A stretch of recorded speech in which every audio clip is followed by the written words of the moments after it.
Salam alaikum, chers invités, et merci d'être venus à notre programme de cette semaine. Avec un grand plaisir, on vous présente L'Art d'un créateur, un programme présenté par Mohamed Kadem et Mustafa Diwan. نستقبلهم بالصلاة على محمد وآل محمد.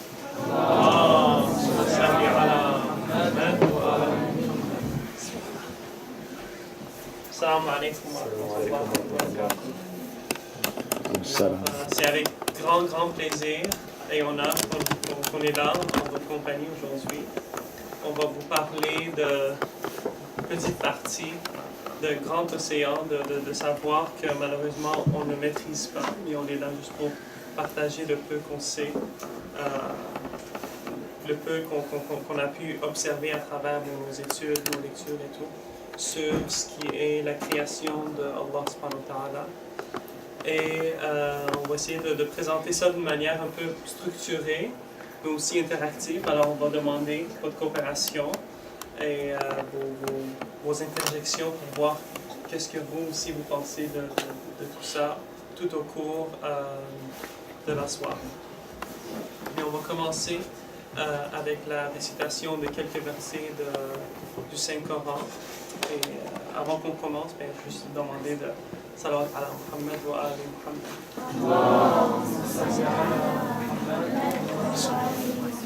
Ah, ok.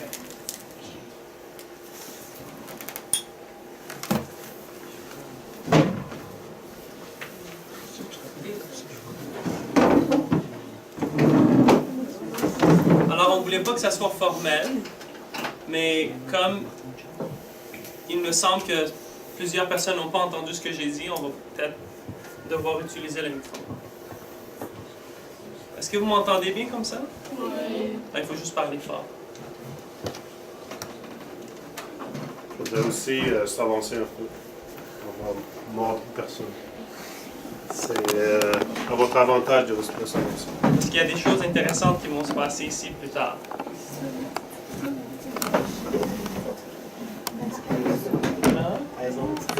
Par exemple, une explosion. Personne ne veut venir ici en avant, c'est trop proche. C'est correct. Mais plus tard, quand on va avoir des choses à vous montrer, vous allez pouvoir vous avancer. Sallu ala Muhammad wa ali Muhammad.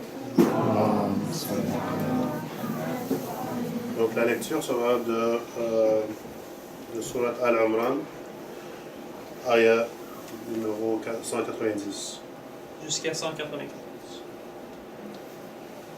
أعوذ بالله من الشيطان الرجيم بسم الله الرحمن الرحيم إن في خلق السماوات والأرض واختلاف الليل والنهار لآيات لأولي الألباب الذين يذكرون الله قياما وقعودا وعلى جنوبهم ويتفكرون في خلق السماوات والأرض ربنا ما خلقت هذا باطلا سبحانك فقنا عذاب النار ربنا إنك من تدخل النار فقد أخزيته وما للظالمين من أنصار ربنا إننا سمعنا مناديا ينادي للإيمان أن آمنوا بربكم فآمنا ربنا فاغفر لنا ذنوبنا وكفر عنا سيئاتنا وتوفنا مع الأبرار ربنا وآتنا ما وعدتنا على رسولك ولا تخزنا يوم القيامة ربنا وآتنا ما وعدتنا على رسلك ولا تخزنا يوم القيامة إنك لا تخلف الميعاد صدق الله العلي العظيم. اللهم صل على محمد وآل محمد. Donc, juste avant de commencer, il y a une partie du Aya 192 qu'on va faire comme un slogan. Tout le monde va le réciter. Donc, cette Aya veut dire en français. Je vais le réciter en français, mais on va le répéter en arabe.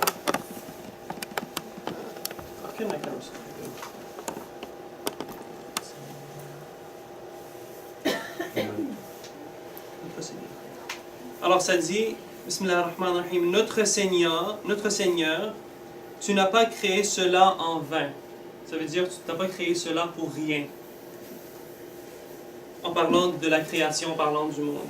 Alors notre Seigneur, tu n'as pas créé cela en vain, tu es saint, sauve-nous donc du châtiment du feu. D'accord? Alors on va, en arabe, c'est Bismillah ar-Rahman ar-Rahim. ربنا ما خلقت هذا باطلا سبحانك فقنا عذاب النار. Est-ce que tout le monde comprend ce que cette verset veut dire? Personne ne comprend ce que ça veut dire? Je sais que beaucoup d'entre vous sont gênés. A lot of you are shy. كلكم خجلانين. But je veux vraiment la participation des gens, d'accord? Je connais juste 4 langues et vous allez devoir me répondre soit en français, en arabe ou en anglais si vous voulez, ou en perse, là. D'accord? Qu'est-ce que ça veut dire? Qu'est-ce que ça veut dire de dire Rabbana ma khalaqta hadha batilan?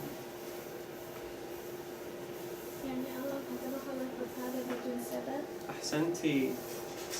كل واحد سمع شنو قالت؟ لا. تقدرين تقولي بعد مرة؟ الله ما خلق هذا بدون سبب. Did you hear? Yes.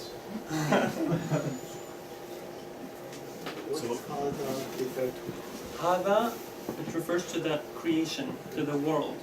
Because the ayah says earlier, الذين يذكرون الله على قيام ويتفكرون في خلق السماوات والأرض. So, y a des gens, des penseurs, des scientifiques, des gens comme vous et moi, qui s'assoient ici parfois ou regardent les étoiles, et après ça ils se posent des questions. Si il y a une créature aussi grandiose, aussi beau, ça doit être pour une raison. Et nous, on fait partie de cette créature-là. Et Dieu nous a créés pour une certaine raison. Alors devant cette créature-là, et quand on va progresser, on va regarder la beauté de cette créature, on va arriver à une constatation de beauté vraiment. Alors quand on se regarde entre nous, il y a vraiment beaucoup de beauté dans nos yeux, dans notre nez, dans notre bouche, dans notre visage, notre corps, et aussi dans les fleurs, dans les étoiles, dans le ciel. Alors, toutes ces choses-là reflètent une certaine beauté. Et devant ça, qu'est-ce qu'on dit d'habitude quand on regarde quelque chose de beau? Subhanallah, on dit « Wow ». C'est vrai, non? Alors, on est juste en exclamation, on dit « Wow, c'est tellement beau, c'est incroyable ». Mais la manière de le dire, vraiment, c'est comme vous l'avez dit. Subhanallah. C'est incroyable ce que Dieu a créé. Alors devant ça, on a une certaine responsabilité parce que Dieu nous a donné des pouvoirs, nous a donné aussi une responsabilité avec ça. C'est là qu'on demande l'aide d'Allah subhanahu wa ta'ala de nous guider vers le chemin qui est droit. Alors on demande son aide pour qu'il puisse nous guider dans tout ça. Alors on dit « Faqina adab an-nar » parce que cette beauté-là, elle n'est pas en vain, alors il faut la protéger et il faut s'en rendre compte aussi.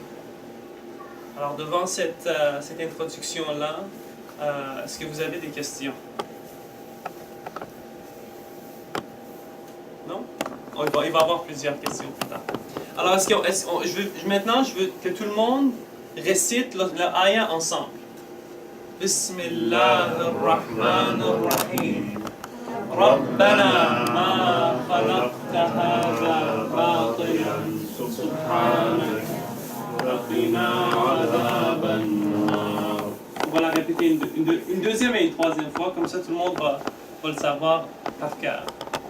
بسم الله الرحمن الرحيم ربنا ما خلقت هذا باطلا سبحانك فقنا عذاب النار. Une dernière fois. بسم الله الرحمن الرحيم ربنا ما خلقت هذا باطلا سبحانك فقنا عذاب النار. Donc on va le répéter au cours du programme, entre les slides. Donc on va y répéter ce ayah plusieurs fois. Donc il faut faire compréhension. Donc maintenant on va nous introduire. Donc chacun de nous va dire qui est. Donc mon nom est Mohamed Sadak, Mohamed Kadam, et j'ai d'autres noms aussi. Donc j'ai en ce moment 36 ans et je suis venu au Canada à l'âge de 8 ans. Donc j'ai passé mon primaire, mon secondaire, mon cégep et à l'université ici à Montréal. En ce moment, je travaille à l'hôpital du CUSUM, qui est l'hôpital Royal Victoria. Je suis un technologiste médical. J'ai complété mon bac à l'université Concordia en biologie moléculaire. Et j'ai aussi complété un bac de deuxième cycle en gestion médicale. Mon secondaire, peut-être quelques Shabab ou Shabbat connaissent cette école secondaire Saint-Luc, à Saint-Luc, Notre-Dame-de-Grâce. Et mon primaire, c'est à l'école Westminster, maintenant c'est à l'école Mosaïque. Donc, plusieurs personnes, je sais, qui ont passé par ces étapes. Ça, c'est mon curriculum vitae en termes d'éducation et en termes de travail. Donc, comme j'ai dit, je travaille comme un technologiste médical au laboratoire de génétique à l'hôpital Royal Victoria. Donc, le laboratoire de génétique, on fait des tests et des analyses sanguines ou des tests et des analyses génétiques sur les gens. Et pour trouver des maladies et pour savoir les risques des gens qui peuvent avoir des maladies dans le futur. Donc, on transmet ces rapports au médecin et le médecin va faire des décisions concernant quel genre de traitement que ce patient a besoin ou quel genre de prévention que ce patient a besoin dans le futur ou dans le présent. Aussi, en termes d'activités interculturelles et activités interpersonnelles, je suis actif au milieu des jeunes. J'ai travaillé pendant plusieurs années avec des jeunes de différents âges. Et ici au Moyen, comme beaucoup de gens me connaissent dans le passé, depuis 1998, quand on a commencé là au Moyen. Et aussi, on travaille avec différents âges. On a un programme du Saint-Coran. On fait de la contemplation du Coran chaque deuxième samedi du mois. Et on fait des programmes aussi dans diverses communautés. Le dernier qu'on a fait, c'est l'Ansar Circle, qui était à l'Université Concordia.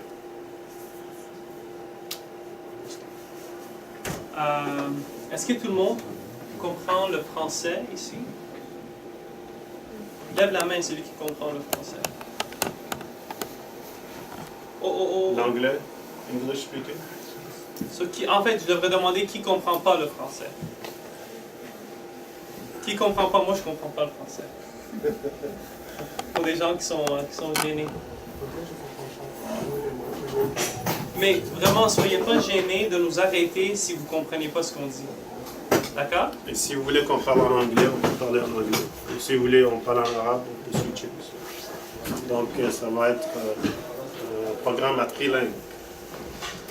Alors, je pense que tout le monde comprend le français, on va juste continuer comme ça, mais si jamais il y a des gens qui ont des questions ou qui ne comprennent pas, arrêtez-le. Je m'appelle Mustafa Diwani, proprement dit. J'ai un certain âge et une certaine taille. Je suis né, pas au Canada, mais je viens, ça fait longtemps que je suis ici. Je suis allé au primaire, secondaire, en fait à Laval. Après ça, je suis allé à Vanier. Qui va à Vanier maintenant? Soyez fiers! Après ça, je suis allé à McGill et après ça à l'Université de Montréal. J'ai fait sciences de la santé, bon, à Vanier. Après ça, physiologie à McGill. Après ça, j'ai été accepté en médecine. Ensuite, j'ai arrêté pendant 1 an pour commencer une maîtrise en sciences biomédicales et maintenant je fais ma résidence en médecine familiale. Alors, les gens que vous n'aimez pas, ben moi j'en fais partie, les médecins. Mais on a besoin quand même de voir un médecin quand on est malade. Alors, vous n'avez pas le choix. Autre que ça, je suis quand même actif là, dans le cercle des jeunes. J'aime bien me retrouver avec des gens qui essayent d'être honnête avec soi-même en termes en fait, du savoir religieux et se garder à jour avec ce qui est vraiment important et ce que notre saint prophète Rasul A'zam Muhammad sallallahu alayhi wa sallam nous a amené. Alors, en son honneur, salawat ala Muhammad wa ala Muhammad. Alors, les contemplations de Coran dont parlait Buhari, j'essaie d'y aller au temps possible. Les événements qui sont organisés à Montréal ou ailleurs, j'essaie d'y être aussi.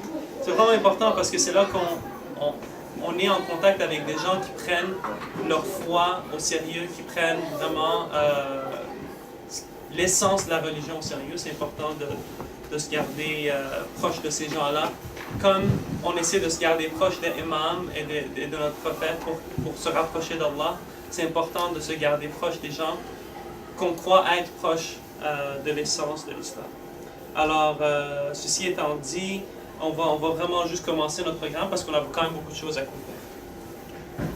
Au début, j'essaie vraiment de vous montrer en fait une comparaison entre un immeuble et le corps humain, d'accord? Dieu, on sait qu'il a créé tout, d'accord? Mais il y a des choses naturelles que Allah a créées que l'être humain ne peut pas créer, d'accord? Alors, comme le corps humain lui-même, comme exemple, ou les animaux ou les plantes, c'est pas des choses que l'être humain peut créer, mais l'être humain peut créer une maison, il peut construire une maison, d'accord? Cette maison-là, ou un immeuble dans lequel on se trouve présentement, il y a des choses qui sont un peu présentes dans tous les immeubles. Comme quoi, par exemple? Qu'est-ce qui est présent dans tous les immeubles? Hein? Des souris? Non, il n'y a pas de souris dans tous les immeubles. Un mur, ok? Les murs font quoi? Oui? Hein? J'entends pas! Ils tiennent les portes. Les portes, quand on les ouvre, on entre où? À la maison, mais il y a des chambres dans une maison, c'est vrai? Alors, ou des pièces. Dans une immeuble, il y a des pièces. Ces pièces-là ont des fonctions. OK? Alors, il y a plusieurs pièces qu'on voit dans cette maison-là. Ben, l'être humain, imaginez-le comme un immeuble. D'accord? Alors, cet immeuble-là, il a des murs. Il y a des pièces aussi. Alors, ces pièces-là, c'est les organes du corps humain. Et chaque pièce, comme on a à la maison, on a la salle à manger, on a la chambre de coucher, on a la salle de bain, vous voyez, chaque salle, elle a une fonction. Le corps humain, il a des organes qui peuvent être comparés à des pièces, que chaque ont leur fonction. C'est vraiment peut-être une comparaison un peu simpliste, là, mais essayez de me suivre dans cette idée-là. Alors, les poumons, leur fonction, c'est d'oxygéner le sang pour qu'on puisse respirer. OK? Le cœur, il est responsable à pomper le sang que les poumons oxygènent. Le nez, il est là pour faire entrer l'air aux poumons pour oxygéner le sang. Alors tout ça, on dirait que ça tourne autour du sang. D'accord? Et le sang est très important. Et parce que tous les nutriments, toute la nourriture qu'on mange, finalement, ils vont être digérés pour que nos cellules, ou pour que toutes les chambres de notre corps soient alimentées. Une maison, ça ne peut pas vivre ou ça ne peut pas exister sans corridor. C'est vrai? Alors, on a des corridors dans nos immeubles et dans notre corps, on a aussi des corridors. D'accord? Alors, les corridors de notre corps, elles servent à relier les chambres, relier les salles. Ici, on a un corridor, il y a des salles qui ont chacun leur fonction. Ben, les corridors de notre corps, c'est les vaisseaux sanguins. Est-ce que vous savez de quoi je parle quand je parle de vaisseaux sanguins? D'accord. Si on coupe un vaisseau sanguin, qu'est-ce qui sort? Du sang. D'accord? Alors, c'est de quoi? Ta'aruf, bravo. Alors, ça, c'est à quoi ressemble un vaisseau sanguin. Et ces petites choses-là, c'est quoi? Est-ce que quelqu'un peut me dire?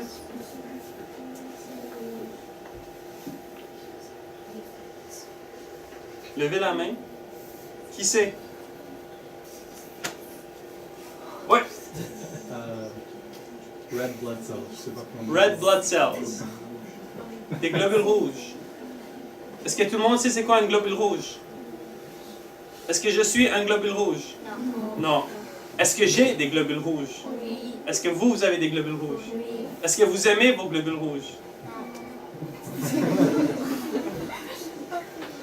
Mais eux, ils vous aiment, hein, parce qu'ils vous gardent en vie. Ça, c'est un globule rouge. Et c'est vraiment il y a une raison pourquoi les globules rouges sont faits comme ça.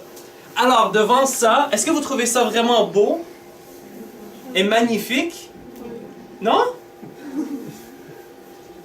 Mais on va quand même dire, on va le lire ensemble encore.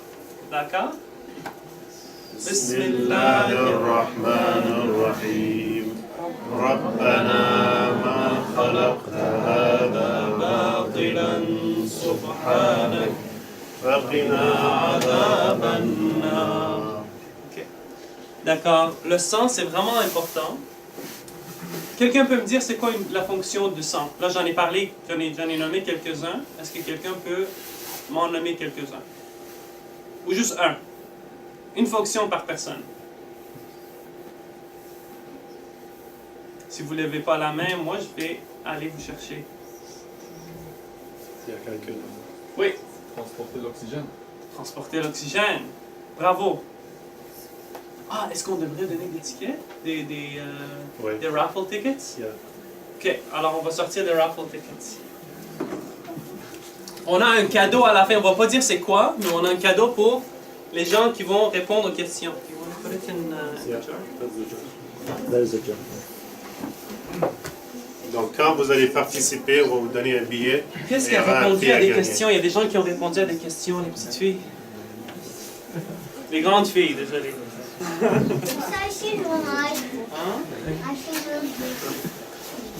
من يجاوب على سؤال انت جاوبتي؟ شنو اسمك؟ وفاء. جاوبتي على سؤال؟ Qui encore a répondu? انت مع الحاير. Yes. Et quelqu'un d'autre qui a répondu aussi? Donc, on va faire une démonstration.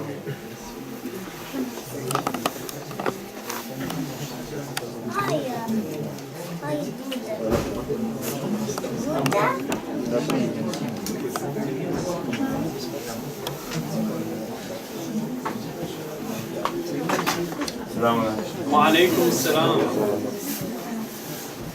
Donc, en premier lieu, est-ce qu'il y a un volontaire qui peut venir ici? On va prélever du sang avec une aiguille.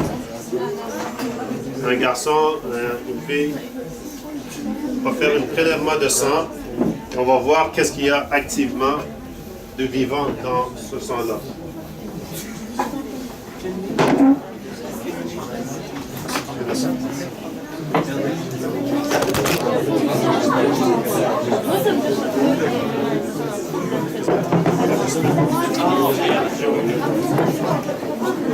Bon.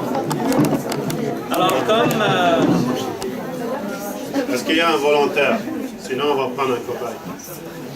il faut que ça soit quand même un groupe volontaire. Quelqu'un qui a beaucoup de sang. Ouais, parce que Quelqu'un qui n'aime pas son sang. mais il y a tout le monde ici aime son sang, aime leur globule rouge, c'est vrai? Ouais. Parce que maintenant, Donc, on on va sait que choisir. ouais, ben je pense que je vais me...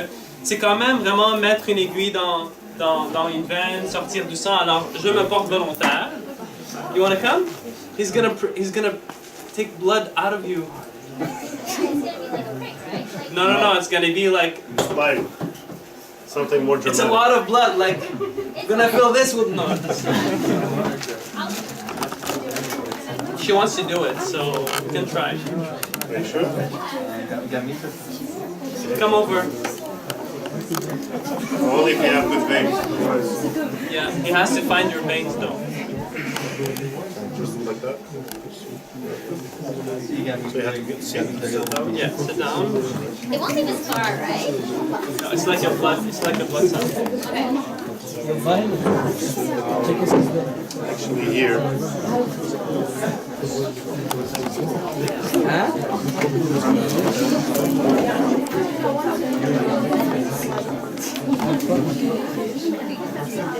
Ok, vous avez le droit de parler, d'accord? Vous avez le droit de parler, mais seulement de globules rouges.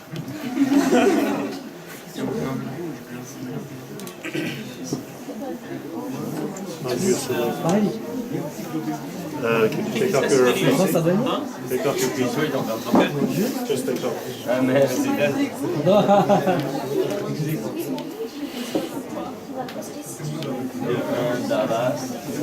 Dallas, pas fini. 0-0 Oh, your camera's off. J'étais sûr. Ok, pendant que Mohamed il installe sa caméra pour faire le prélèvement de sang, je pense à quoi parler avec vous. Alors, qui ici a déjà eu un prélèvement de sang? Levez la main bien haut parce que moi c'est pas pour rien que je porte des lunettes. Qui a déjà eu un prélèvement de sang fait? شوي جربت فيديو Ok. Est-ce que vous savez pourquoi on vous a fait un prélèvement de sang? بس وايد صار. Un prélèvement de sang, c'est quand on met une aiguille dans une veine, d'accord, pour prélever, pour prendre un échantillon de sang. لحظة شيل الكمبيوتر. 3 échantillons de sang. Ok. Qu'est-ce qu'on a vérifié dans votre sang? Pourquoi est-ce qu'on a fait le prélèvement de sang? Si jamais t'as des maladies dans le sang, si jamais t'as des maladies, le sang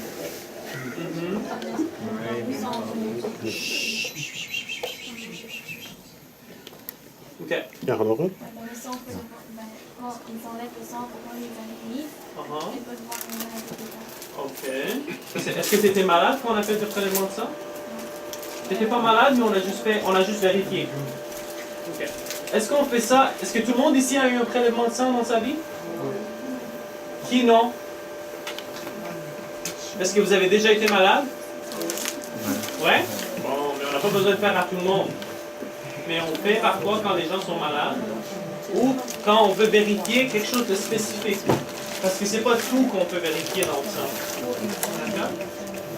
Qu'est-ce que vous pensez qu'on vérifie? Des choses spécifiques dans le sang. C'est ça?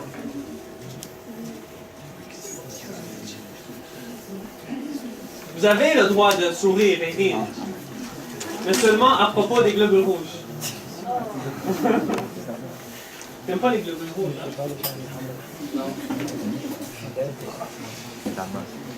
Qu'est-ce qu'on vérifie dans le sang?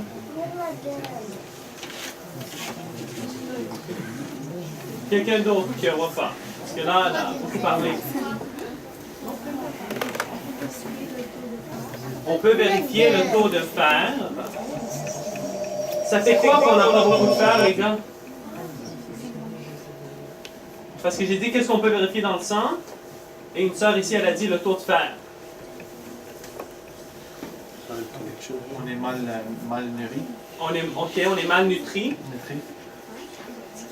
Mais le fer, c'est important. Pourquoi? Est-ce qu'on a du fer, nous, dans notre sang? Ouais. On a du fer! Comme les concrètes de fer.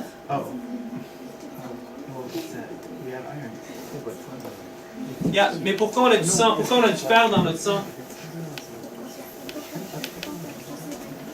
Quand quelqu'un s'évanouit, on le frappe avec du fer, puis là, il se réveille. Non? Ok, mais quand quelqu'un s'évanouit, on lui donne du fer? Ok. C'est quoi le rapport, alors? Ah, ok. Mais pourquoi c'est important le fer dans le sang? Pour vivre,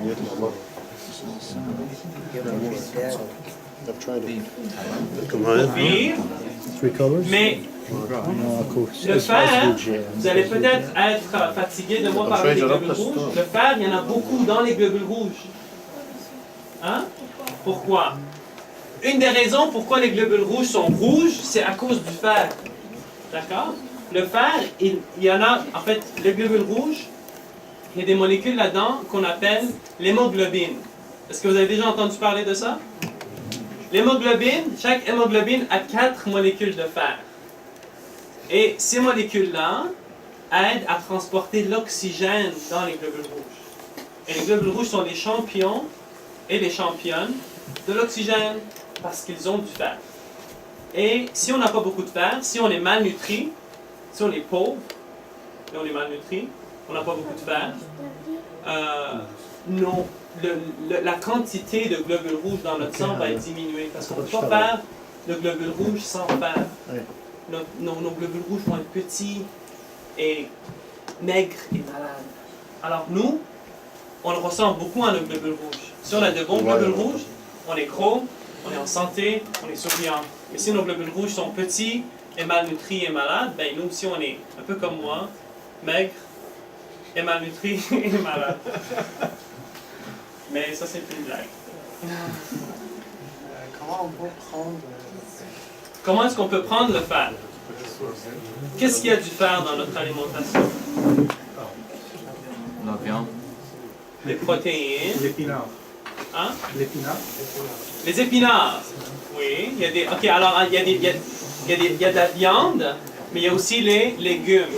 C'est ça? Est-ce que les épinards, c'est que ça compte comme un légume? Qui ici mange de l'épinard? Bon. Est-ce que c'est bon des épinards? Non.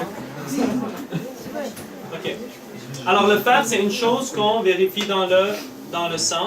Et c'est important pour le transfert d'oxygène. C'est aussi important pour le fer, bon, les protéines, nos muscles et tout. Quoi d'autre on vérifie? Ah bon, alors on arrive au prélèvement de sang. Là, il va prélever le sang est juste une autre chose. Quelqu'un peut me dire une autre chose qu'on vérifie dans le sang? Quelqu'un d'autre? Ok. Sugar level. On vérifie le taux de sucre. Est-ce qu'il y a du sucre dans notre sang? Du sucre? Pourquoi c'est salé alors le sang quand on le met dans notre bouche, c'est salé? Est-ce qu'il y a un sang qui peut être sucré puis un sang qui est salé? Qui dit qu'il y a du sucre dans le sang? On est 2, on est 3. Il n'y a pas de sucre dans le sang? Est-ce que vous avez déjà entendu parler des diabétiques? Bon, dernière chose. C'est qui les gens qui sont diabétiques? Les gens qui ont beaucoup de sucre dans leur sang. Alors oui, on a du sucre dans le sang, c'est important. Lui, il est diabétique? D'accord. Alors, après ça, on va revenir puis on va parler d'autres choses. Mais là, Mohamed va faire le prélèvement de sang. Donc pour le prélèvement de sang, on utilise un garrot. Ça s'appelle un garrot. Ceux qui sont déjà allés à l'hôpital, ils savent ce que c'est. Donc on met ça sur le bras ou sur l'entour de la main pour serrer, pour avoir la veine visible. On utilise un tampon d'alcool pour faire le nettoyage. Ça va éliminer les bactéries. Et on utilise un tampon 2x2 pour après le prélèvement. Donc ici, je vais utiliser un papillon. Dans le terme médical, un papillon, c'est ça. En réalité, un papillon, c'est pas ça. C'est quelque chose d'autre. C'est un papillon parce que ça a la forme d'un papillon. C'est comme l'aiguille au milieu. Il y a comme des petites ailes sur les deux côtés. Pour aider celui qui fait le prélèvement. Pour ceux qui veulent voir, c'est pas un papillon. Ah, voilà. C'est un papillon. Donc normalement, on utilise les papillons quand les veines sont petites.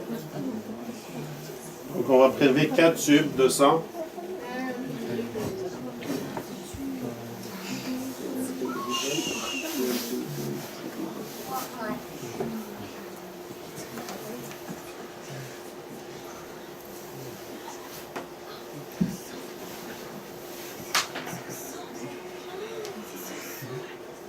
Alors regardez, le tube est en train de se remplir de sang. Donc on ne va pas le remplir au complet, on va juste remplir un peu. Parce qu'on ne va pas faire un draining.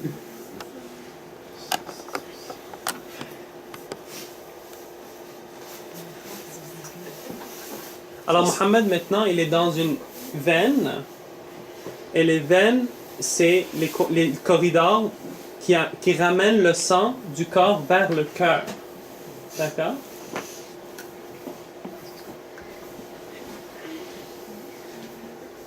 Donc le tube, ça remplit lentement parce que la veine est petite et l'aiguille est petite. Donc on ne va pas prendre le tout, on va juste essayer de prendre pour la démonstration.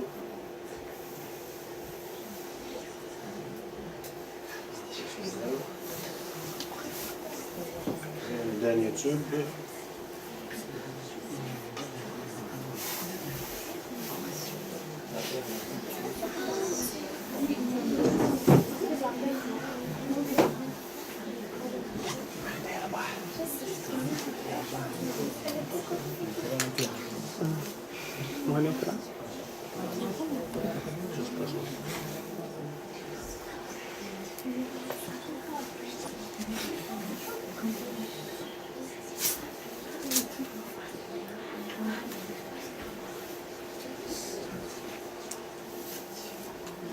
Alors, on remercie notre bénévole.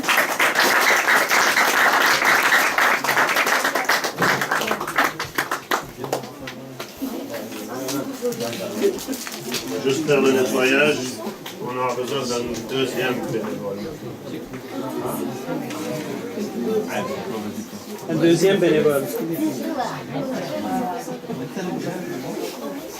En passant, on a oublié de donner du... Donc, un deuxième bénévole.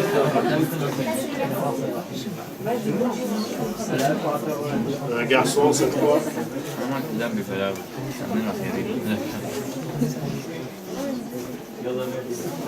Thank you very much. Non? On va choisir. Mais il n'y a pas d'aiguille, il n'y a pas de papillon. Il n'y a pas de papillon. Hein. Maintenant, c'est plus le fun. Maintenant, c'est plus le fun en plus. Ça fait plus mal aussi. Non, non, ça fait moins mal.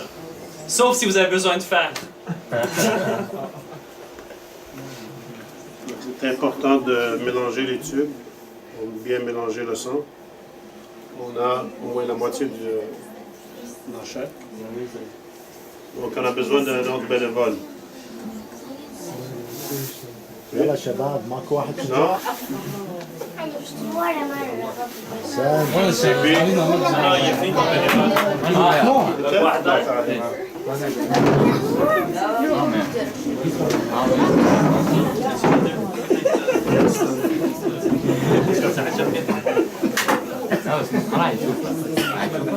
يقدر بعدين او يمكن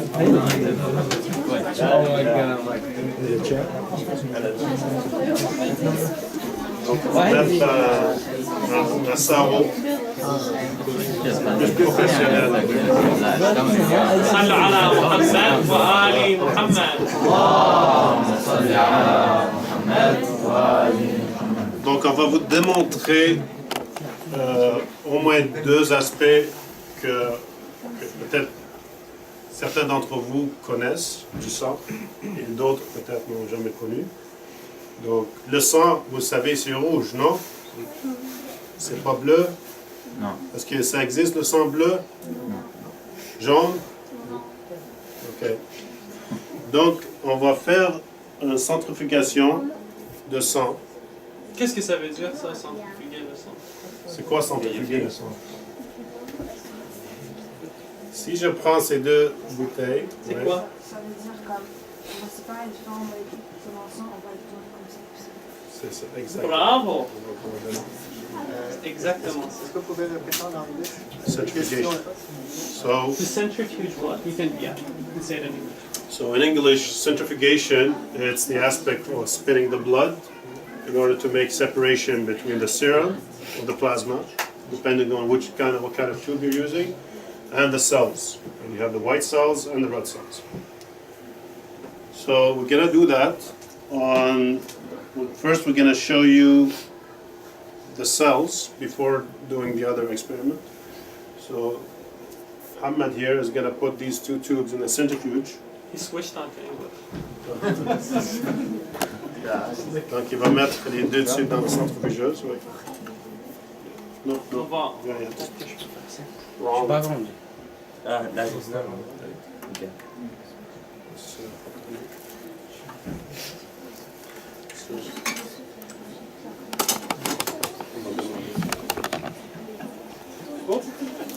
J'ai mis la caméra, mais j'ai caché. Là. OK. Donc, est-ce que c'est la bonne façon de mettre les tubes? Moi, je pense que oui. Qu'est-ce qui est mauvais là-dedans? Qu'est-ce qui est mauvais dans ça? Oui. Donc, il faut balancer. Ah, On va bravo. sortir ça. C'est comme quand on s'assoit à table. Toi, tu es assis par là, l'autre est assis devant. Donc, maintenant, c'est la bonne façon pour centrifuger les tubes.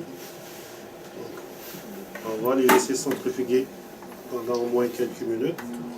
Ah, je vois.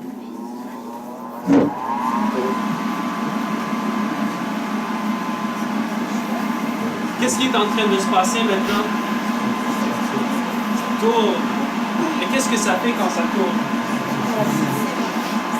Ça se mélange. Ça se mélange. Est-ce que ça se mélange? Ça se sépare. Qui dit mélange? Ça se mélange? Ça se sépare? Qu'est-ce qui se sépare? Ok. Et, en fait, par rapport à quoi ça se sépare?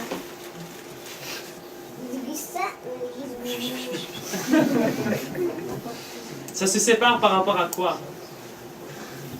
Est-ce que ça se sépare par rapport à la grandeur ou par rapport au poids? Alors, qu'est-ce qui est le plus pesant va aller où? En bas. Qu'est-ce qui est le moins pesant va aller en haut? Est-ce que quand vous mangez une soupe, qu'est-ce qui est souvent en bas? Hummus. S'il y a du hummus dans la voiture. Chez nous. Non? Alors tous les éléments plus durs vont en bas dans le soupe. Alors c'est la même chose ici. OK. Donc, on va faire les deux autres tubes. Ici. On a parlé de centrifugation. Donc, on a centrifugué les deux tubes lavande, violet. On voit déjà ici qu'il y a une séparation. On voit les cellules qui sont en bas et on voit le plasma qui est en haut. Et on voit que le plasma est de notre couleur. Subhanallah. Est-ce que tout le monde a compris ce que Mohamed a dit? Donc on voit les cellules qui sont en bas. Toutes les cellules rouges, cellules blanches sont ici. Et le plasma est de notre couleur, donc la couleur jaune. Donc on va voir ce plasma se séparer dans les autres tubes.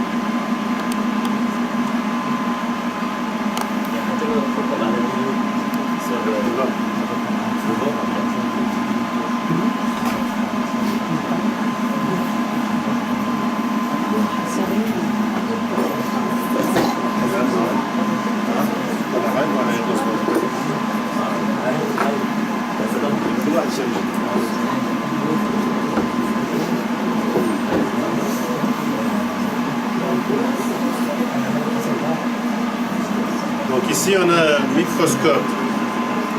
On a attaché à ce microscope une caméra. Donc on va voir ces cellules-là live.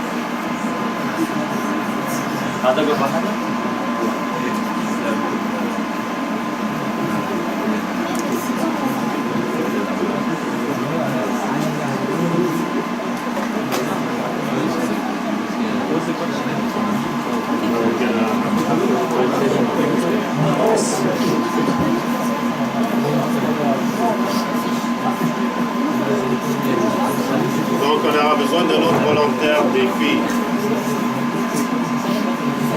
Un autre volontaire.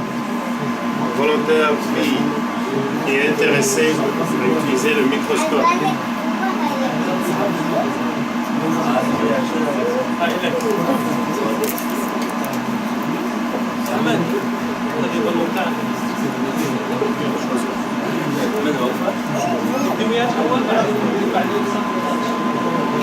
Est-ce qu'on peut avoir deux volontaires ensemble?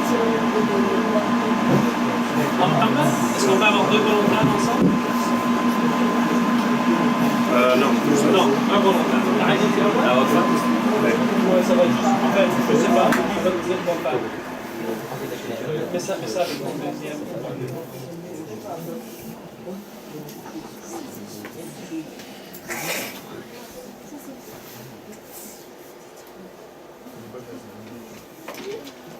Ça, c'est les volontaires de notre ancien workshop qu'on a donné. Donc, avant de continuer, on va voir qu'est-ce qui s'est passé avec ces deux tubes. Donc, on voit qu'il y a une séparation complète maintenant du sang. Vous voyez, donc il y a le sérum. Juste ça. وراك ما يشوفون ها. Donc, est-ce que vous voyez la séparation? اقعد حتى وراك يشوفك. هذول البيضاء ما Donc, on va faire passer ces deux tubes. Et vous pouvez les voir un par un. Donc, un pour les filles, un pour les garçons. Donc, vous allez voir le sang. Il y a comme un gel entre le sang et le sérum. Et ce gel-là est dans le tube déjà. Donc, ce tube-là sert à vérifier si vous avez des virus dans le sang. Ou pour voir votre cholestérol. Ou même pour voir vos taux de sucre. On utilise le sérum pour faire voir ça.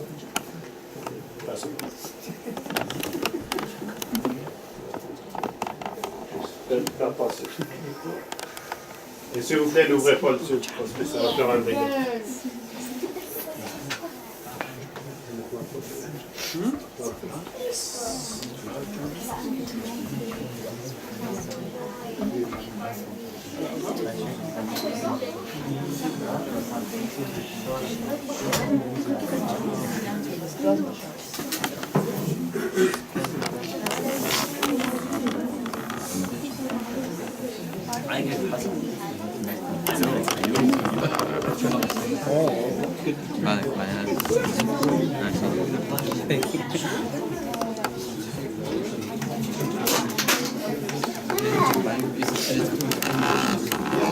J'en ai marre. Parce que mon maman m'a pas.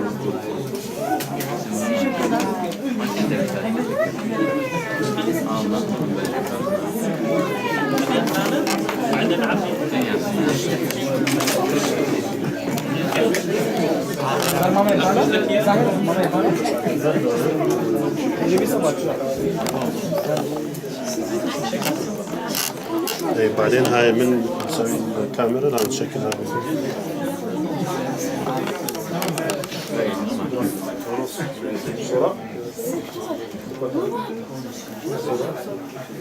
Donc cela va nous aider à faire un frottis.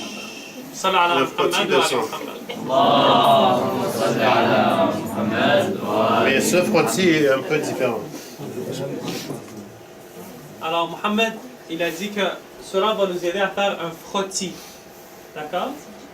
Un frottis, c'est une lame sur laquelle on met une goutte de sang. C'est ce qu'on appelle, en langage médical, un frottis. Ça, c'est aussi important pour savoir si on a un manque de fer ou si on a d'autres problèmes avec notre sang. Donc, en termes de pratique, au laboratoire, on fait un frottis comme ça, celui du haut. Donc ça, c'est un frottis de sang.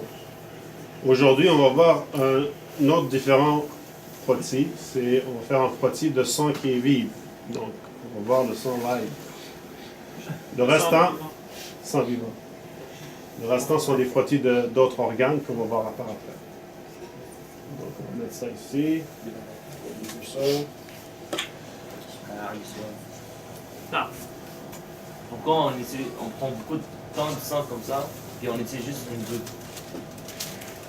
Ben, le sang, on ne prend pas tout ce sang-là pour faire une analyse. Chaque tube, il est utilisé pour faire différents types d'analyses. Mais ici, on fait juste une chose. Okay. D'accord? D'habitude, ils prennent... Normalement, ils remplissent le tube. Parfois, ils ont besoin de prendre une partie du tube puis ils gardent le reste au frigidaire pour faire d'autres tests plus tard, peut-être si on a besoin. Et quand c'est trop vieux, ben, ils le jettent. Et toi aussi, tu es en bonne santé, alors on n'en a plus besoin. Donc, on va utiliser une petite pipette. Est-ce que vous savez ce qu'est une pipette? Ça, c'est une pipette. Donc, on va prendre un frottis qui est neuf.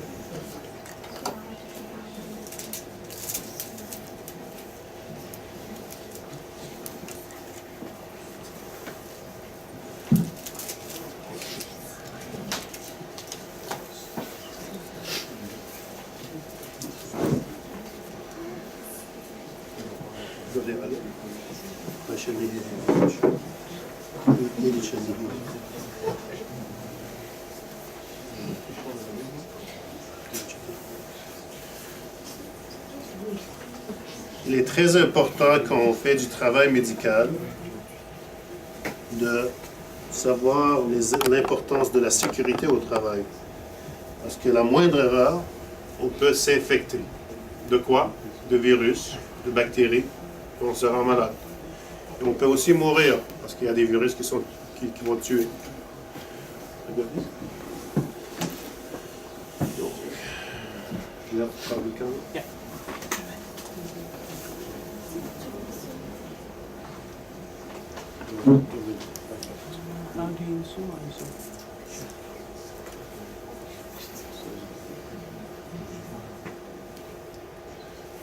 Donc, je vais ouvrir le tube. Je vais le tenir pour qu'il n'y ait pas de dégâts.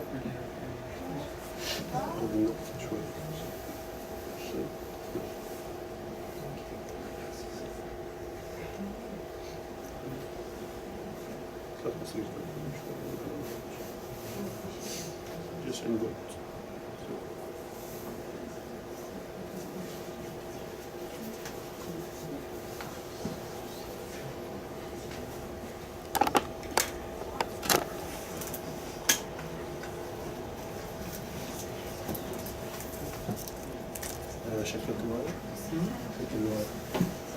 Donc ici on voit, on a une goutte de sang dans le projecteur. ما تريد هذا ما بدي اطلع شو اسمه. Donc on va juste éparpiller la goutte. C'est comme un colorant. صار بيض ضوء طبعا. كانوا يشوفون اكثر. Donc on va éparpiller le sang pour voir qu'est-ce qu'il y a dedans. Sinon ça va être trop épais. On ne va pas pouvoir rien voir.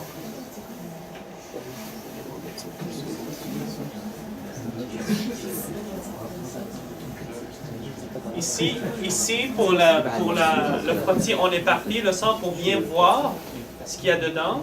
Mais pour faire une analyse, ce qu'on appelle la malaria, est-ce que vous avez déjà entendu parler de cette maladie-là? La malaria, c'est causé par comme une petite insecte qui peut entrer dans les globules rouges et les tuer. Alors pour ceux qui viennent de l'Afrique, parfois il y en a en Inde, parfois il y en a même en Amérique du Sud. comme en République dominicaine et d'autres places, la malaria existe, et pour voir si dans notre sang il y a de la malaria ou non, on fait une goutte épaisse. Alors, on n'éparpille pas le sang. Fait que pour chaque analyse, il y a une technique qui va avec. D'accord? تريد احول على الكمبيوتر؟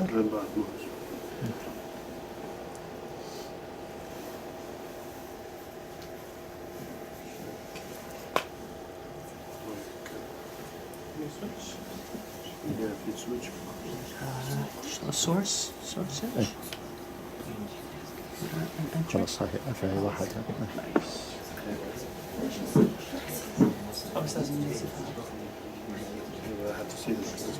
You see it?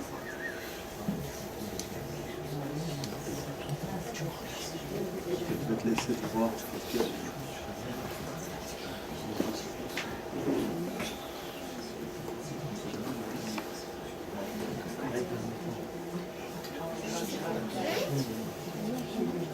You had something. Yeah, I know. I have to choose the right place.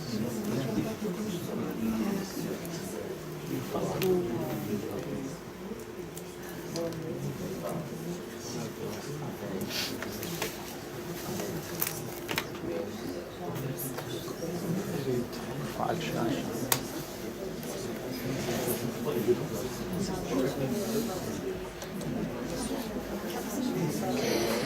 Oh my God! That's like Subhanallah.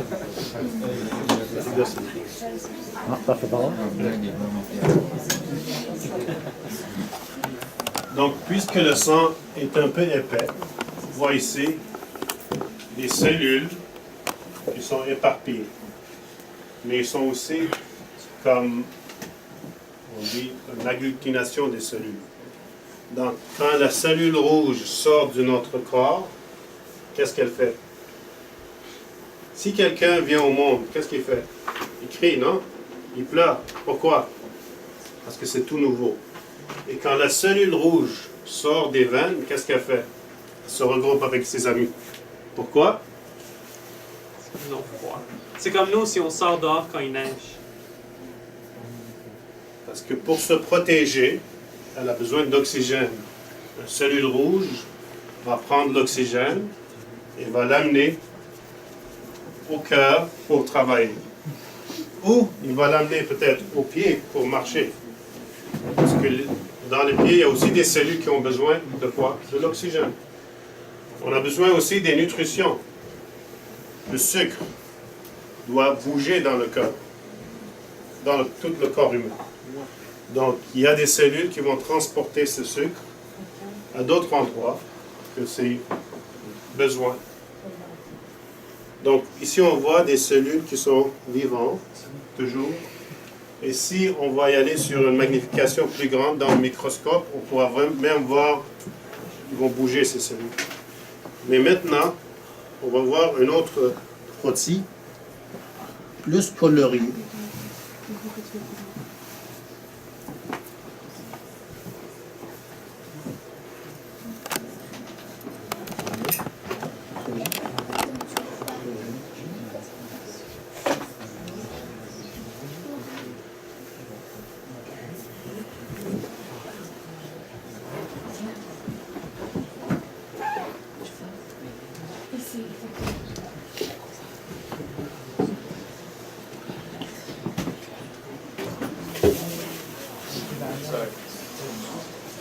Et donc ça c'est une frottis qui est de mon sang à moi.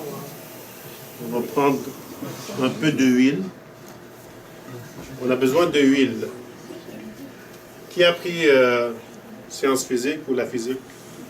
Pourquoi on a besoin de huile entre deux verres? Pour séparer les globules. Donc, quand vous allez avoir la physique optique, vous allez savoir quand on met de l'huile entre deux verres, la lumière va être tout droit. Sinon, entre les deux verres, quand il y a une lumière, ça va aller croche. Donc, on ne va pas voir comme il faut sur le microscope. Donc, on va mettre un peu de l'huile.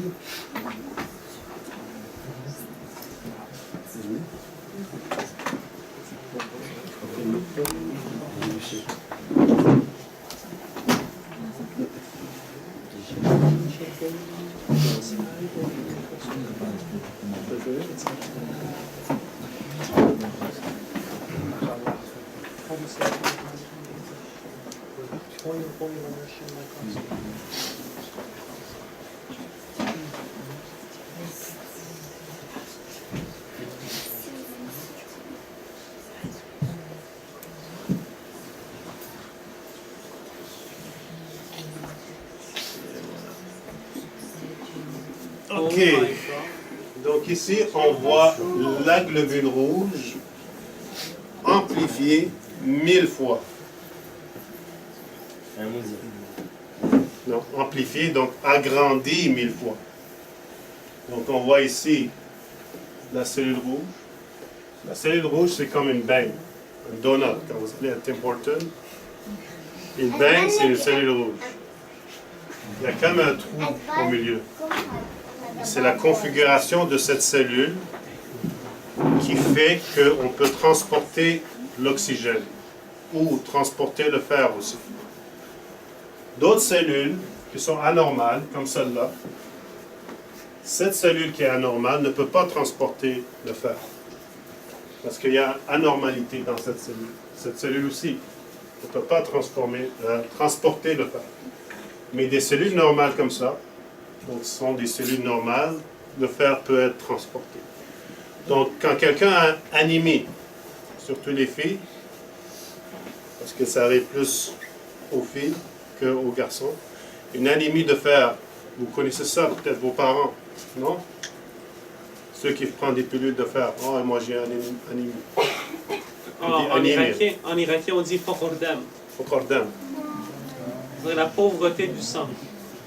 Donc, quand on vient au laboratoire pour savoir quelqu'un a une anémie, qu'est-ce qu'on fait? On regarde dans son sang. Donc, si on voit des cellules normales comme ça, cette personne est en bonne santé, il n'y a pas d'anémie. Mais si on voit des cellules comme ça, qui sont éparpillées un peu partout, c'est du sang qui est anormal. Donc, on va écrire dans un rapport, papier, électronique, au médecin, cette personne a une anémie. Il faut l'appeler pour demander qu'il prend un traitement, donc il prend des pilules de fer. Donc, on va aller... On va applaudir notre volontaire.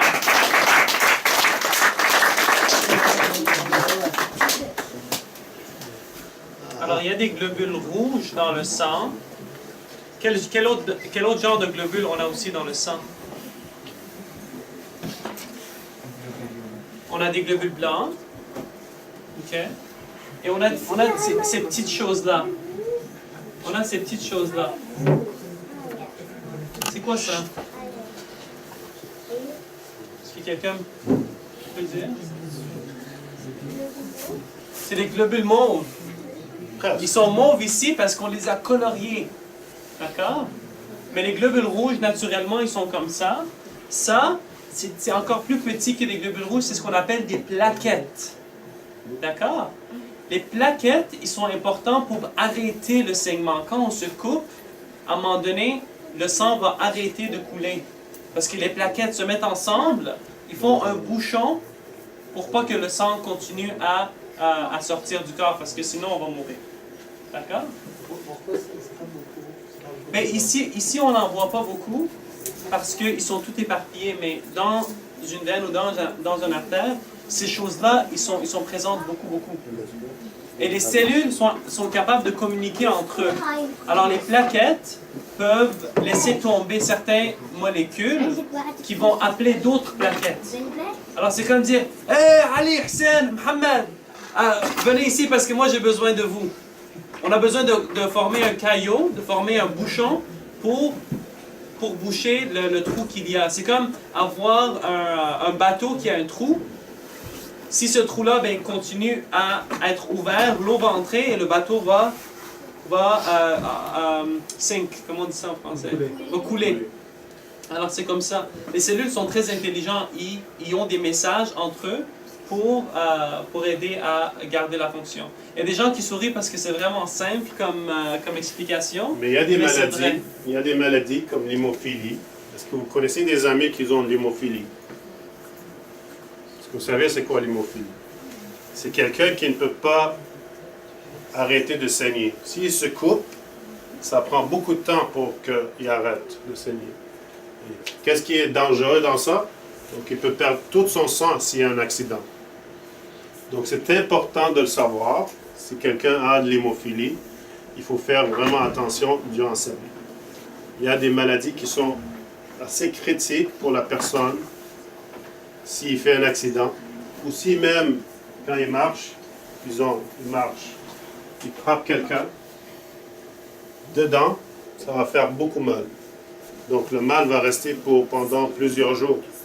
Parce que dedans, il y a aussi des déchirures, des muscles qui se sont déchirés. Donc ça prend plus de temps pour lui, cette personne-là, à guérir.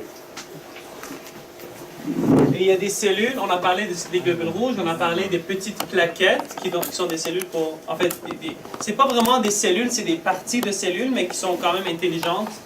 Mais il y a aussi des cellules ici qui sont mauves, mais normalement, ces cellules-là n'ont pas de couleur. D'accord? C'est ce qu'on appelle des globules blancs ou des lymphocytes. Des globules blancs, en général, on dit. Ces cellules-là sont importantes pour la défense contre les infections. D'accord? C'est eux qui sont un peu nos soldats. Quand il y a une bactérie qui entre, ils vont reconnaître la bactérie, puis ils vont la manger. D'accord? Parce qu'en la mangeant, ils éliminent cette bactérie-là du corps. Est-ce qu'on a une slide pour phagocytose? On l'a pas? Non. Mais j'ai des bactéries. OK, mais on peut mettre des bactéries alors pour illustrer. Alors, on a vu les globules rouges, on a vu les plaquettes et les globules blancs.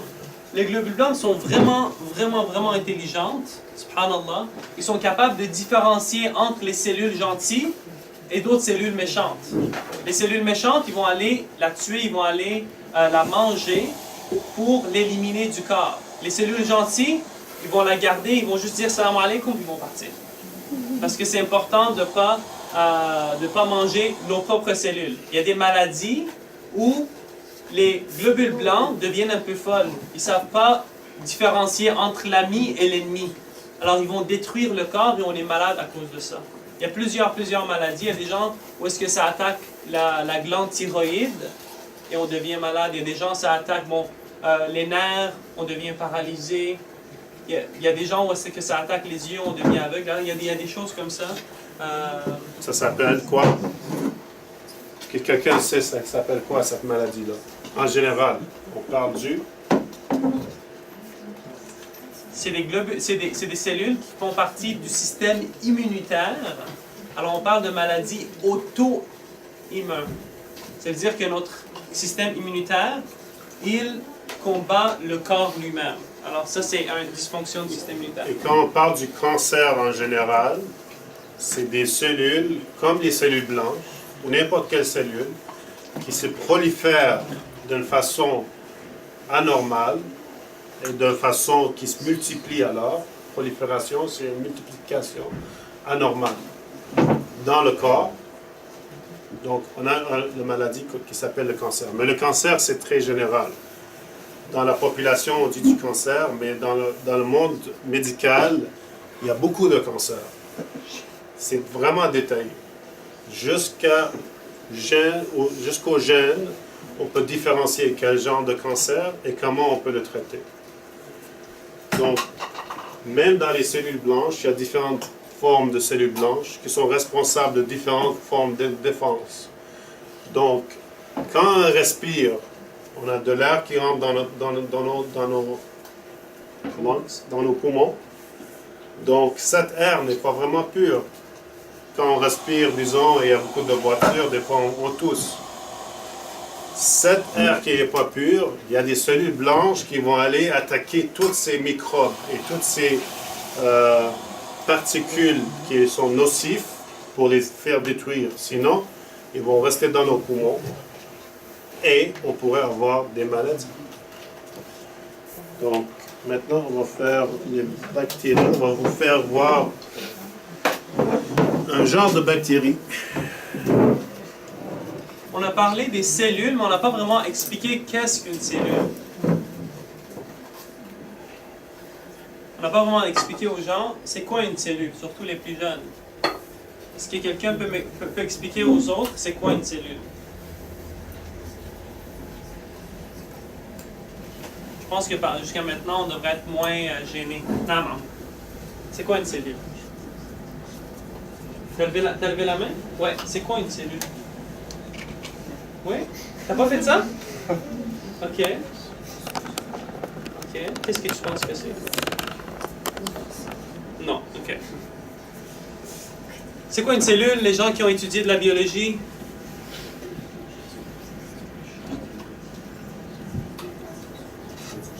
Quand on parle de cellules d'une prison, ça veut dire quoi? Dans une prison, on vous met dans une cellule. Une chambre, et d'habitude, on est tout seul dans cette chambre-là. D'accord? Mais une cellule du corps humain, c'est quand on parle d'une chose, de la chose la plus petite. D'accord? La chambre la plus petite. Dans notre corps, on a parlé, il y a plusieurs chambres qui ont des fonctions différentes. Eh bien, ces chambres-là sont formées de petites chambres. D'accord? Exactement comme un immeuble est construit de blocs, de tabouga en irakien. Qu'est-ce qu'on peut dire ça? Brick, d'une brique, là. Ben, le corps humain est fait de cellules. Alors, c'est ça la comparaison. Si on pouvait ouvrir le mur puis sortir une brique, ben, le corps humain aussi, il est fait de plusieurs milliers, des milliards de cellules. Toutes ces cellules-là, ils ont une compréhension de qu'est-ce qu'ils doivent faire. D'accord? Ils ont un noyau, un cerveau, avec le contenu génétique. Ça, vous avez sûrement déjà entendu ce terme-là. Alors, l'ADN, c'est vraiment une longue liste de choses qui sont écrites que la cellule est capable de lire. Et récemment, on a, dans les dernières 50-60 ans, on a ouvert, c'est comme en fait, c'est comme ça, mais c'est tellement petit, et la cellule, elle l'ouvre à chaque fois, et c'est comme si elle était en train de lire ça. Et l'ADN, c'est vraiment comme ça. C'est vraiment comme ça. Elle est ouverte comme ça. Et la cellule, elle peut l'ouvrir et le refermer comme ça, le ranger. Puisqu'il n'y a pas beaucoup de place, on a besoin de l'ouvrir et le ranger à chaque fois. Alors, c'est comme si la cellule, elle avait un livre de la vie pour pouvoir garder la cellule et le corps en vie. Est-ce que je vous ai perdu? Non. D'accord. Alors ça c'est l'ADN. Ça c'est dans le noyau. D'accord? Peut-être j'aurais pu. Est-ce qu'on a des... Ça serait vraiment bien de pouvoir dessiner. Alors ça c'est le noyau. Il y a de l'ADN dans le noyau. Et l'ADN, c'est comme un grand livre qui donne les recettes pour faire différentes protéines. D'accord? Chaque protéine, elle a une fonction pour garder le corps en santé. Ah, je crois.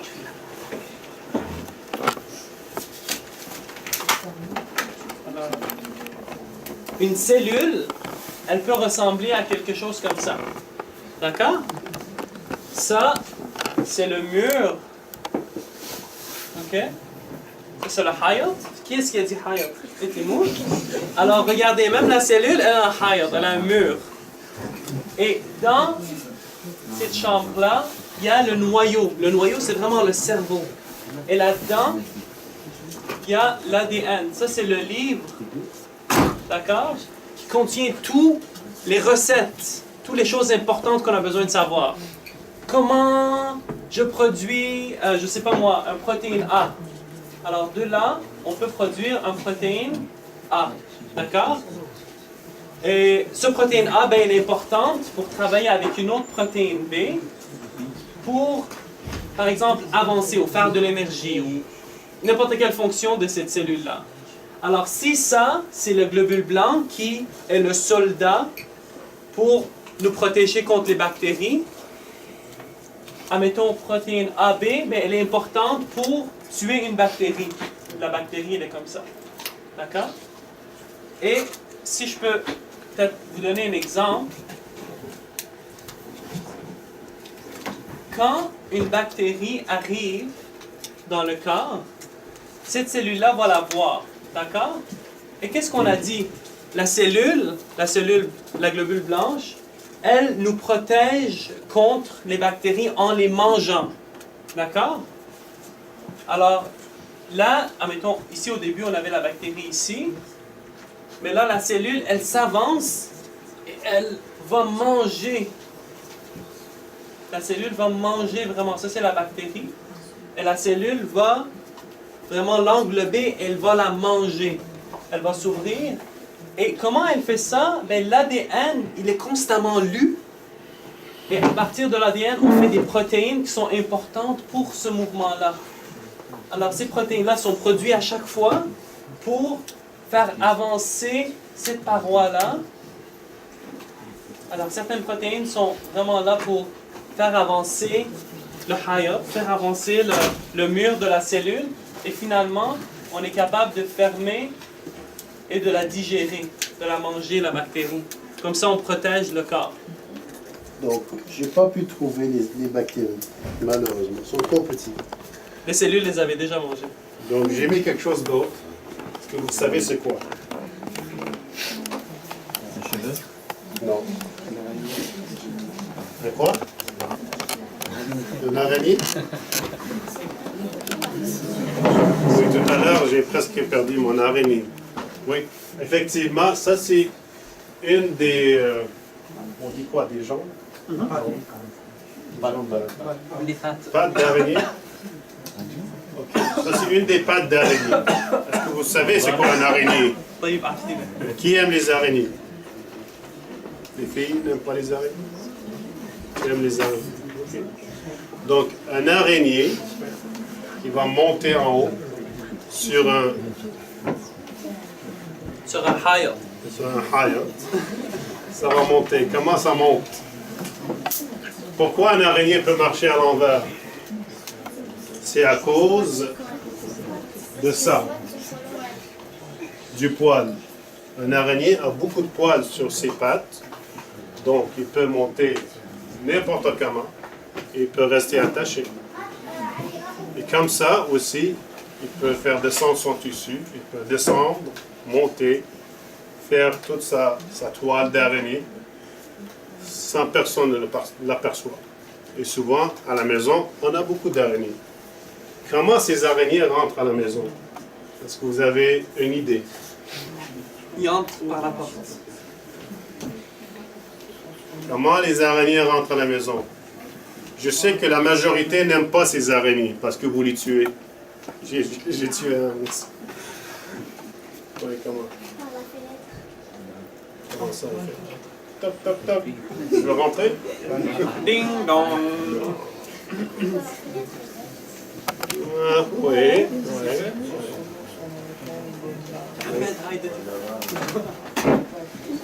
Oui.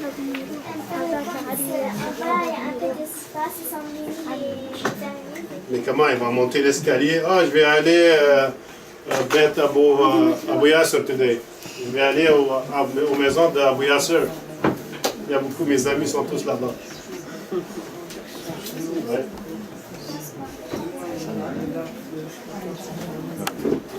Oui. La plupart de ces araignées, donc, la plupart de ces araignées viennent avec l'air, parce qu'ils sont des petits œufs qui volent partout. Donc, même si vous pensez que ces araignées vont rentrer des petits trous, c'est pas vrai. Ces araignées vont venir sur vos vêtements, ils vont rentrer avec vous, parce que des petits œufs minuscules, micro. J'ai dit son son. Hein? J'ai dit son son. Oui, c'est parti. Et avec l'air aussi. Quand vous ouvrez la fenêtre, c'est un œuf qui va rentrer et qui va s'installer au mur. Et souvent, il va s'installer au bout des murs. Ça va rester là-bas, ça va grandir, et on voit quelque chose de blanc des fois, si vous voyez dans vos murs à la maison. Et cette chose blanche, c'est une araignée qui grandit.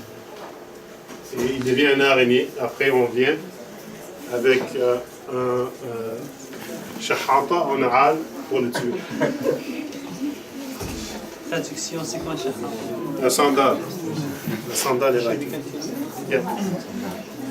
Alors, comme on a parlé du sang, des corridors qui transportent le sang, on va reprendre ces corridors-là. D'accord?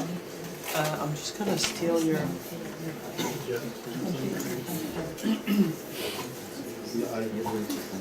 Alors, on va reprendre ces corridors-là. Is it gonna...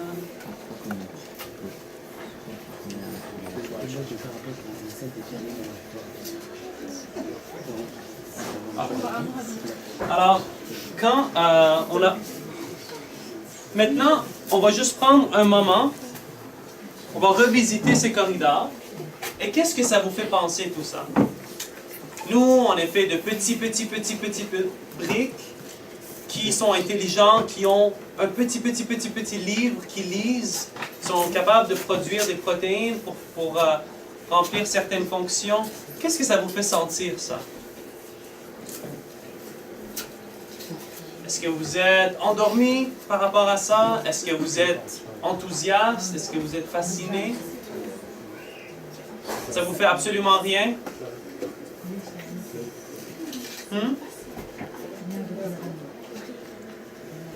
Comment tu te sens par rapport à ça? Là, on a parlé des globules rouges, on a parlé des globules blancs.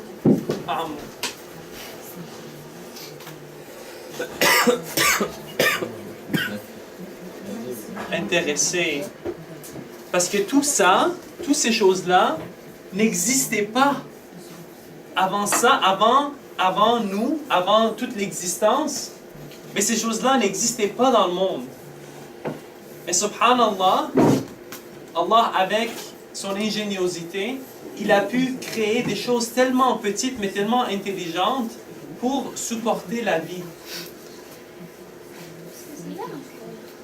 Hein? Ça a l'air d'un cœur. D'accord? Alors tout ça, c'est vraiment fascinant.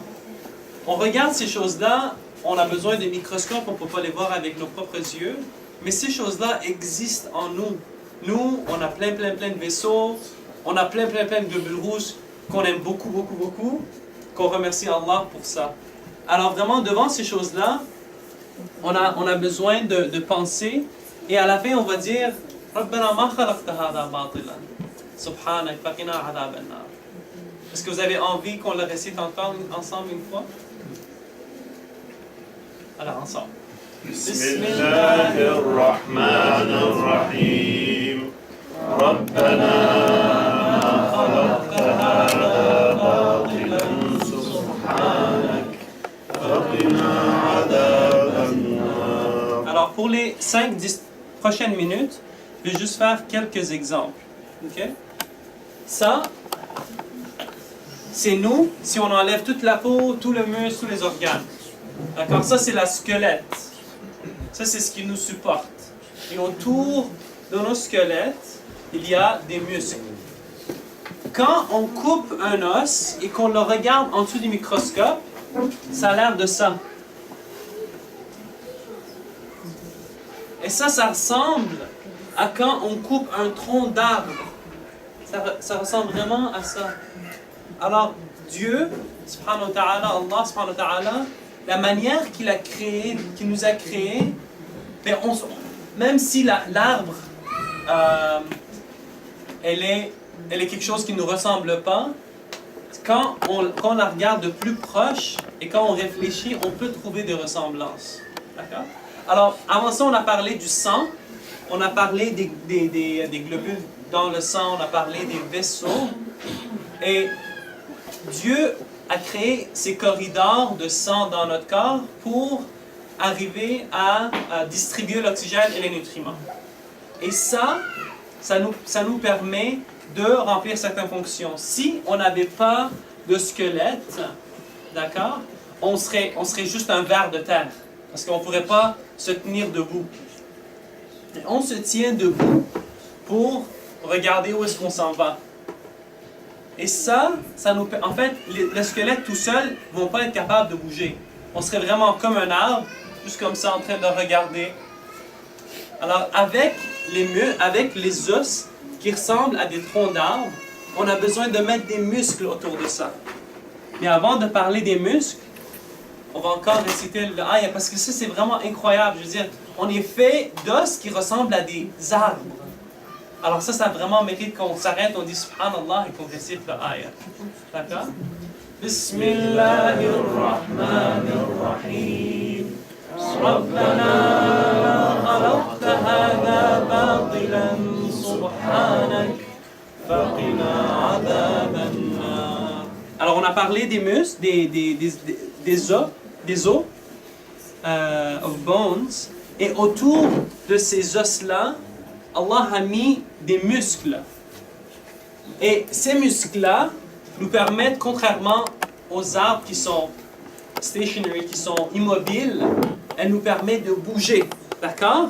Et elles nous permettent parfois de lever des charges vraiment lourdes, d'accord? Sans les muscles, on ne serait pas capable de faire ça. Alors, des muscles, c'est quoi? Des muscles, c'est aussi un genre de... c'est quoi ça? C'est un genre de structure. C'est fait de longues cellules qui permet de se raccourcir. D'accord? Alors moi j'ai un os ici. D'accord? Ça c'est un os. Et on a deux os dans l'avant-bras. Alors ces deux os-là, ils sont séparés pour pouvoir les bouger un sur l'autre. Vous tous, vous avez, alhamdulillah, tous ces os et les muscles-là. Alors, chacun met son bras devant lui comme ça. Et vous allez sentir les os. Vous pouvez sentir les os au milieu. Surtout ici. Vous allez voir, c'est dur. C'est vraiment dur comme un tronc d'arbre. D'accord? Alors ça, c'est les os. Vous pouvez les bouger, les sentir. Et autour de ces os-là, on a des muscles. Alors ici, on a le biceps. Ici, on a le biceps. Et quand le biceps, il est relax, il est long.